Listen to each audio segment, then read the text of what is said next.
Hopefully you have all caffeinated up, filled your cups. There's still a little bit of crowd over there at the coffee. It is mid-morning.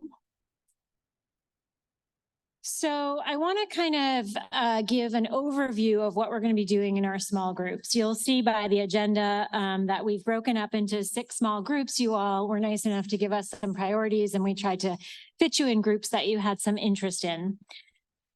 We do have facilitators for those groups at each of your tables that will help hopefully herd the cats and stay on task. But I am also going to come up here and give you times to move on to different tasks. But let me, and you're going to have really until 11:45 until lunch. So from morning break to lunch to work in your small groups. And again, this is where the real magic happens for me at these retreats. And the reason is because you all have invested really valuable time to be here today.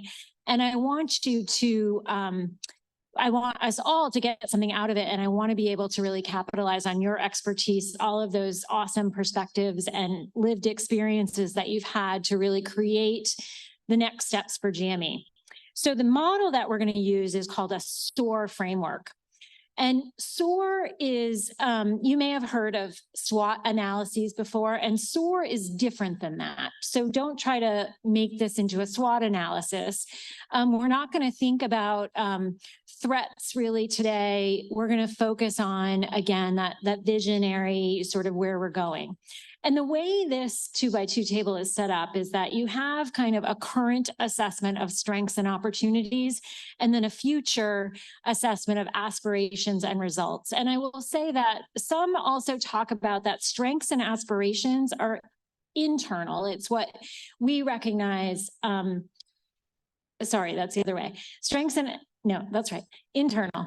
And the other two, opportunities and results, are external. So what we see as opportunities from the outside, and also what others will see of us in terms of results. So thinking about these 4 categories will help us really dig into the focus areas we've chosen today. And again, those are on your agenda. And what I've put in your packets as resources is, as you're discussing each of these, there's some thought-provoking questions within this framework. And we're not going to go in order of the word. Actually, we're going to start with the aspiration. So we're going to think about where we'd like to be. And I'm not giving you a time frame. It might be a year, it might be 5 years, it might be some aspiration that it might take us decades to achieve. But dream about, in this focus area that you are part of, what sort of is the end in mind? What do you expect UMass Chan GME will develop, enhance, expand, amplify? And really think about your focus area in that term and come up with a statement or more than one statement. And this will be our first step and the first 15 minutes of the breakout group. We will then go from defining that aspiration back to think about the strengths in your focus area. And again, I'll let you know as time goes by when you should move on to this area. And some may come up before you get to that, that's fine. But thinking about what we're already doing well, maybe from the data that was presented earlier, and you have a handout in your folders about that data. Maybe it's some other aspect that you see as a strength in the current GME at UMass Chan. We're going to move from that on to opportunities. So again, what low-hanging fruit might we see as opportunities? Are there opportunities in collaboration? Are there opportunities in what's already here in this institution? Dr. Johnson-Abaku talked about a lot of things going on in this institution. And again, can we connect to them better? Are there ways to build on the strengths that we have, but really opportunities for GME? And again, thinking about what skills we might need to move forward towards that aspiration. And then finally, the really big part of the small group will be thinking about results and defining results in your focus area. And you may find that after you talk about strengths and opportunities, you want to return to your aspirations and make sure they're still what you think you want to move forward to, as your discussion may change that a little bit. So then you'll go on to define the results in your focus area. And there's a worksheet in your folders that go through this mnemonic of SMARTY, thinking about these metrics in terms of achievable and measurable, as well as inclusive and equity-minded. So really checking sort of the metrics you're coming up with and how they meet all of these different goals. And the worksheet gives you some questions to think about as you're defining those result statements.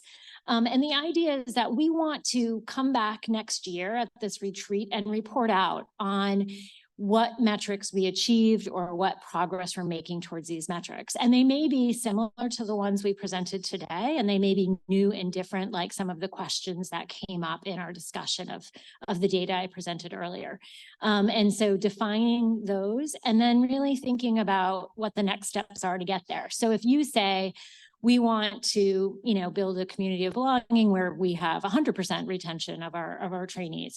What is the next actionable step with that? Is that going to be building some subcommittee or some task force? Is it going to be leveraging something that's already going on at the institution to do that? And really come down to what the next steps are. And like I said, that small group work will be broken up into achievable chunks. And we'll try to stay on task so that all of those different pieces get their due, particularly this last piece.